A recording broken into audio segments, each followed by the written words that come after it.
Assalamualaikum warahmatullahi wabarakatuh. Selamat pagi kakak-kakak semua. Pagi ini kita akan belajar bahasa Indonesia. Materi yang akan Miss Yo sampaikan adalah tentang paragraf. Nah, di sini ada beberapa poin yang akan Miss Yo sampaikan. Poin yang pertama tentang pengertian. Poin yang kedua yaitu syarat paragraf. Poin yang ketiga yaitu jenis-jenis paragraf, dan poin yang keempat adalah contoh dari paragraf. Nah, langsung saja kita ke pengertian dari paragraf. Di sini ada gambar secara visual, kalian pasti sudah mengetahui ya, di gambar ini mempunyai dua paragraf. Nah, dalam gambar ini mempunyai paragraf berarti itu adalah sebuah wacana atau teks atau karangan atau bacaan. Nah, dari gambar ini kita bisa menyimpulkan bahwa pengertian dari paragraf adalah bagian dari wacana yang mengungkapkan pikiran dengan kalimat-kalimat yang saling berkaitan dan hanya mempunyai satu gagasan utama. Jadi, dalam satu paragraf itu mempunyai satu gagasan utama. Jika dalam teks itu mempunyai dua gagasan utama, berarti dia sudah mempunyai paragraf yang baru. Selanjutnya, kita ke syarat-syarat paragraf. Itu yang pertama adalah syaratnya harus kesatuan. Dan syarat yang kedua itu adalah kepaduan. Kepaduan pada syarat paragraf itu mempunyai dua. Yang pertama itu adalah kepaduan bentuk dan yang kedua kepaduan makna. Kepaduan bentuk biasa kita sebut dengan kohesi dan kepaduan makna kita sebut dengan koherensi. Oke, kita lanjut ke jenis-jenis paragraf. Jenis-jenis paragraf yang pertama itu ada narasi. Narasi atau cerita. Biasanya dalam paragraf narasi ini ciri-cirinya adalah mempunyai kejadian yang beruntun. Misalnya kejadiannya itu dari pagi itu diceritakan, kemudian siang dan malam itu kejadiannya beruntun. Kemudian selanjutnya ada deskripsi atau menggambarkan. Sudah pasti dalam ciri-cirinya adalah ada subjek yang digambarkan di dalam paragraf ini. Selanjutnya ada argumentasi atau pendapat. Nah, sudah pasti ciri-cirinya di sini ada analisa, data faktual, dan kesimpulannya. Selanjutnya ada paragraf eksposisi atau menjelaskan. Di sini ciri-cirinya biasanya paragraf ini terdapat kata adalah, karena dia ini menjelaskan tentang suatu wawasan yang baru kepada si pembaca. Selanjutnya ada paragraf persuasi atau mengajak. Di paragraf ini sudah pasti ciri-cirinya itu ada kalimat mengajak atau mempengaruhi. Ayo, mari, dan lain-lain. Di sini Miss ada contoh. Contoh yang pertama. Selama aku mengenalnya, dia adalah sosok yang baik dan menyenangkan. Dia juga selalu tahu bahwa aku sedang berduka atau kesusahan tanpa pernah sekalipun aku menceritakan kepadanya. Tak ayal, dia pun sering membantuku melewati masa-masa sulit yang kualami. Sayangnya, dia memiliki sifat yang tertutup dan terlalu lugas saat berbicara. Hal itulah yang membuat jumlah teman-temannya sedikit dibanding dengan yang lainnya. Padahal jika orang-orang mau memahami dan menerima sifatnya, niscaya mereka akan mendapat perlakuan baik seperti yang telah aku rasakan. Nah, dari paragraf ini, menurut kakak-kakak semua, ini contoh paragraf apa? Nah, ini adalah contoh paragraf deskripsi. Nah, kita lihat dari membaca teks ini, kita bisa tergambar, oh berarti sifat seseorang ini seperti ini, oh berarti orangnya dia seperti ini. Nah, dari sini kita bisa mengetahui bahwa paragraf ini adalah paragraf deskripsi. Selanjutnya, di suatu pagi yang cerah, Elsa pergi mencari kayu bakar di hutan. Ia tak sendirian karena ia pergi bersama sang kakek. Tak terasa ia telah tiba di hutan yang lebat. Ia mendengar suara-suara hewan yang nyaring. Namun, ia takut karena itu. Pengalaman pertamanya untuk mencari kayu bakar di hutan. Nah, menurut kakak-kakak, ini termasuk paragraf apa?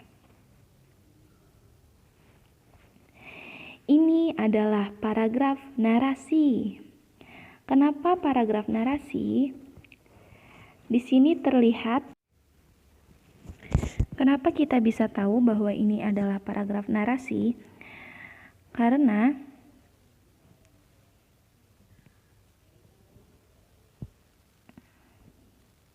kenapa kita bisa tahu bahwa ini adalah paragraf narasi? Karena di sini sudah ada waktunya. Jika di suatu paragraf itu mempunyai waktu, itu sudah pasti paragraf narasi. Di suatu pagi yang cerah, nah, ini menunjukkan waktu. Nah, berarti ini adalah paragraf narasi.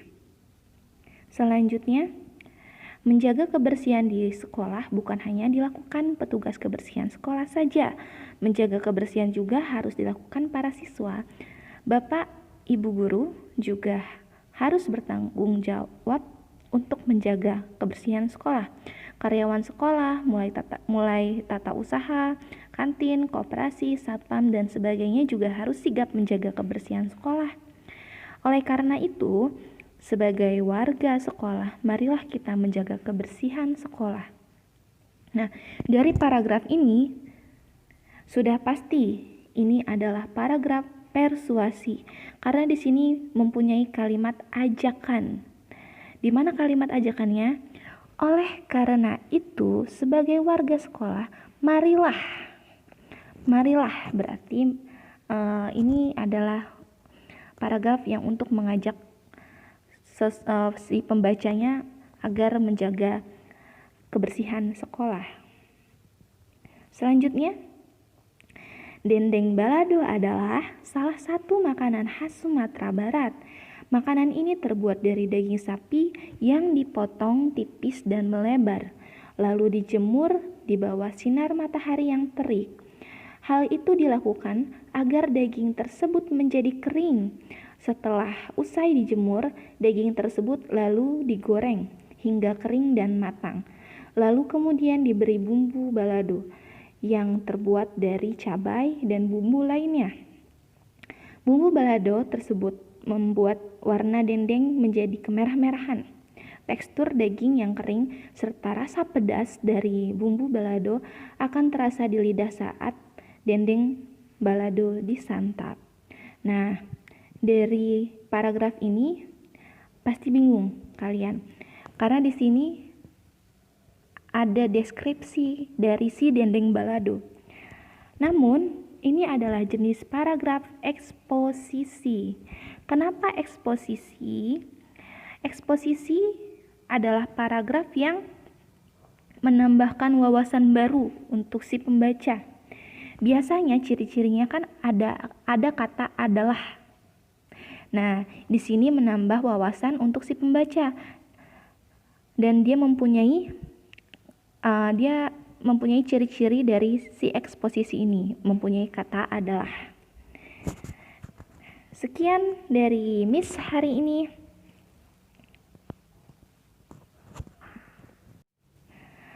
Yang selanjutnya ada pendidikan di Indonesia dewasa ini masih tertinggal cukup jauh dengan pendidikan yang berada di negara-negara lain yang ada di dunia. Bahkan Indonesia sendiri masih kalah dengan negara jiran kita, yaitu Malaysia dan Singapura dalam bidang pendidikan. Hal ini dapat disaksikan dari banyaknya pendukung mereka yang memperoleh pendidikan sampai ke perguruan tinggi. Sedangkan di Indonesia, jumlah penduduk yang mendapatkan pendidikan saja masih jauh tertinggal dengan negara lain. Apalagi di daerah-daerah tertinggal seperti NTB, NTT, Papua, dan masih banyak lagi daerah lainnya. Nah, menurut kalian semua, ini termasuk paragraf apa?